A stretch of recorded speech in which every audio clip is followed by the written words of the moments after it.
Alors, concernant les entrées sur anticipation des canaux latéraux, eh bien, finalement, il n'y aura qu'un seul ajout, contrairement aux précédentes figures graphiques. Vous le voyez sur les schémas à droite, on a le canal ascendant et le canal descendant.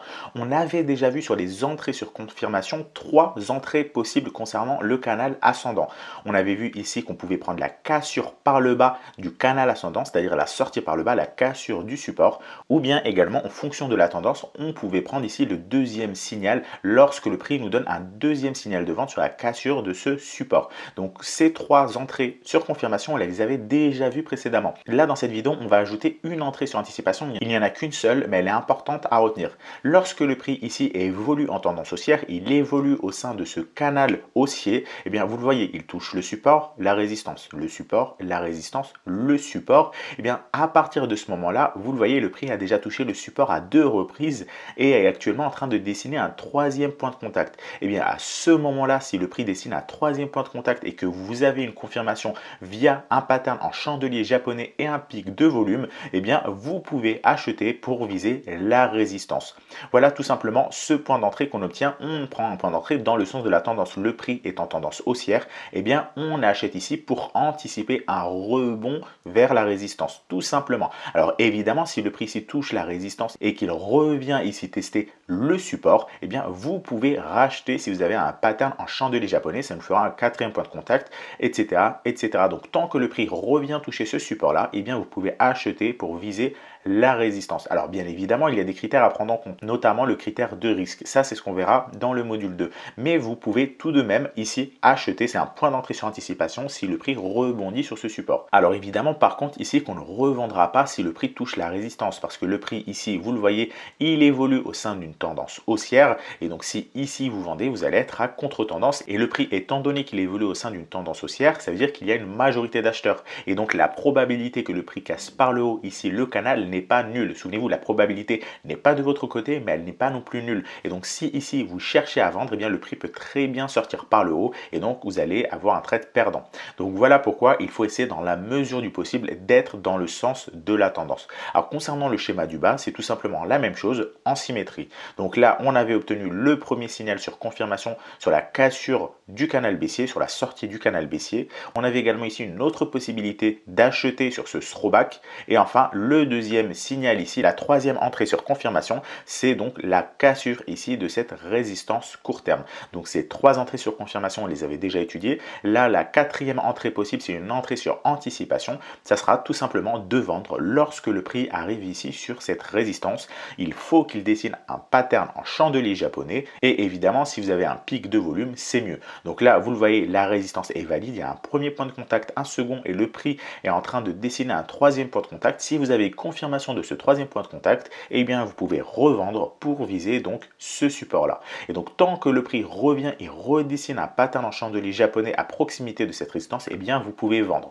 Par contre, attention, n'essayez pas de trop anticiper. Ce n'est pas parce que ça s'appelle une entrée sur anticipation qu'il vous faut acheter avant que le prix arrive ici sur la résistance. Évidemment, quand je dis entrée sur anticipation, c'est évidemment à l'opposé de l'entrée sur confirmation, mais ça ne veut pas dire anticiper à tout prix. Évidemment qu'il vous faut un minimum de confirmation, c'est-à-dire un pic de volume, un pattern en chandelier japonais, etc., etc. Donc faites bien attention à ce vocabulaire-là. Pourquoi? Parce que si ici le prix monte en ligne droite et que vous anticipez trop et que vous vendez sur la résistance, eh bien le prix peut-être qu'il n'aura pas dessiné de pattern en chandelier japonais et donc il donne au contraire un signal d'achat car il franchit violemment cette résistance. Donc faites bien attention à ça. Donc passons maintenant aux critères. Prendre position uniquement dans le sens de la tendance principale, c'est ce qu'on fait ici. Ici la tendance est acheteuse, eh bien on achète les rebonds sur support. Ici la tendance est vendeuse, eh bien on vend les rebonds sur résistance. Deuxième critère, c'est d'attendre d'avoir au moins 3 points de contact pour valider une droite de tendance. Alors là, vous le voyez, vous avez une droite de tendance haussière qui sert de résistance et ici une droite de tendance haussière qui sert de support. Et il vous faut absolument attendre d'avoir au moins 3 points de contact pour valider cette droite de tendance. C'est pourquoi ici, pour cette droite de tendance qui sert de support, il vous faut attendre la confirmation que vous ayez un pattern en chandelier japonais. Car si ici, vous n'avez pas encore de confirmation, eh bien vous avez uniquement 2 points de contact. Un premier ici, un second ici.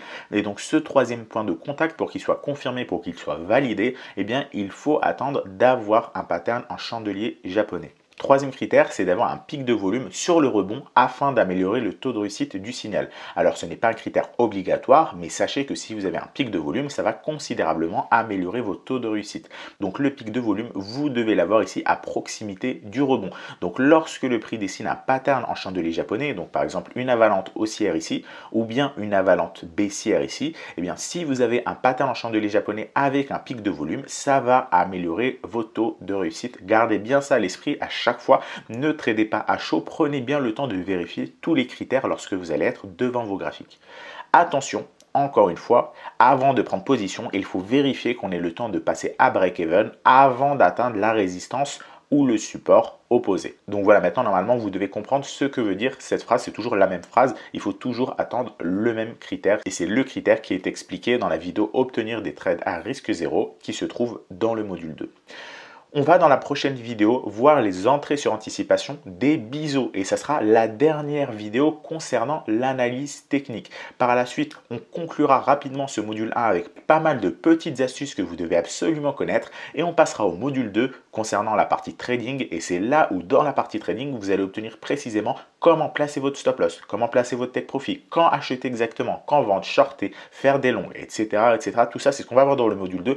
Mais évidemment, comme je vous l'ai dit dans ce module 1, il faut au préalable bien maîtriser les bases et les bases ce sont de connaître les patterns en chandelier japonais, les figures graphiques mais pas n'importe lesquelles, déjà connaître ceux qui sont gagnants et surtout savoir comment les exploiter, quand entrer en position. Et justement dans la prochaine vidéo on va finir avec les dernières figures graphiques gagnantes avec entrée sur anticipation, il s'agit des biseaux. Une fois que vous aurez fini cette vidéo, eh bien vous pourrez enchaîner avec l'étape 8.